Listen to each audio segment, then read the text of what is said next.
দর্শক, এনসিপির নেত্রী জান্নাতারা রুমি এই মেয়েটা আজকে মারা গেছে। আসলে সে মারা গেছে নাকি কেউ তাকে মাইরে ফালাইছে এটা কিন্তু এখন পর্যন্ত জানা যায় নাই। তবে লাশটা উদ্ধার করা হয়েছে।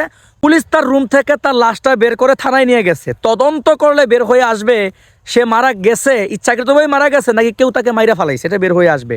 তবে সন্দেহের বশবর্তী হয়ে অনেকজনের উপরে দোষ চাপানো শুরু হয়েছে। দেখেন, এই মেয়েটাকে কিন্তু আমরা আগে কেউ চিনতাম না। এই যে রাজনীতির প্রতিহিংসার কারণেই তাকে আমরা চিনি। গত কয়েকদিন আগে ধানমন্ডি 32 নম্বরে একজন মহিলা গেছে, সেখানে যায় নাকি সেই মহিলা জয় বাংলা জয় বঙ্গবন্ধু স্লোগানটা তুলছে।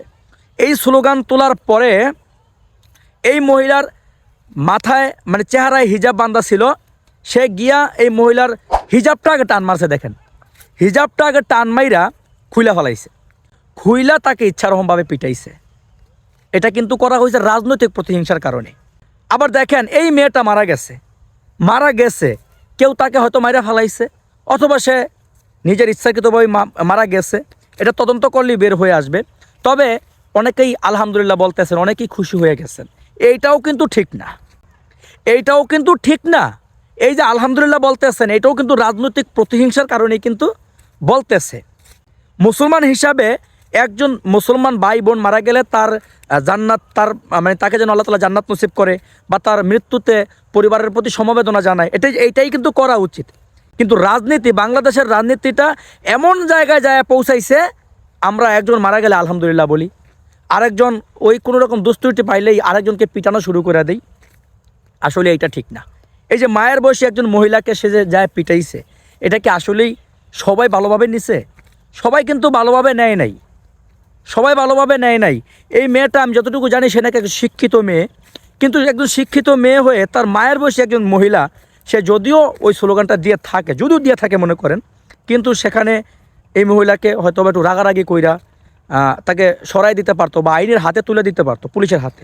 কিন্তু এইটা না কইরা কিন্তু সে কি করছে, এই মহিলাকে যাইয়াই তার হিজাবটা টাইনে খুলে ফেলাইছে। আগে হিজাব না খুইলা, মহিলার যেহেতু চেহারাটা ঢাকা ছিল, হিজাব না খুইলে আপনি বাড়ি মারতেন, কিন্তু তার এই যে হিজাব টাইনা খুইলা তাকে বিবস্ত্র করে তারপরে পিটানোটা, এটা ঠিক করেন নাই।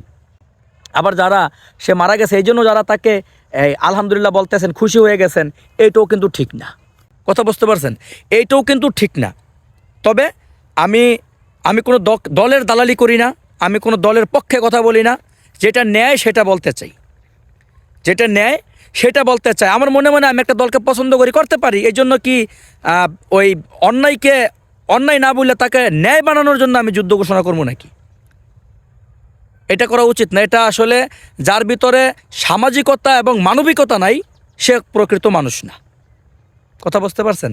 আমি প্রশাসনের প্রতি অনুরোধ করব, জান্নাতারা রুমি কিভাবে মারা গেছে, সে কি ইচ্ছাকৃতভাবে মারা গেছে নাকি তাকে কেউ মাইরা ফেলাইছে, এটা জরুরি ভিত্তিতে এটা তদন্ত করে জনগণের সামনে উন্মোচিত করা উচিত। এটা করলেই মূল ঘটনার সাথে কেউ যদি জড়িত থাকে অথবা সে ইচ্ছাকৃতভাবে মারা গেল, মানুষ সান্ত্বনা পাবে। সবাই ভালো থাকবেন, ভিডিওটা শেয়ার করে দিবেন। আসসালামু আলাইকুম।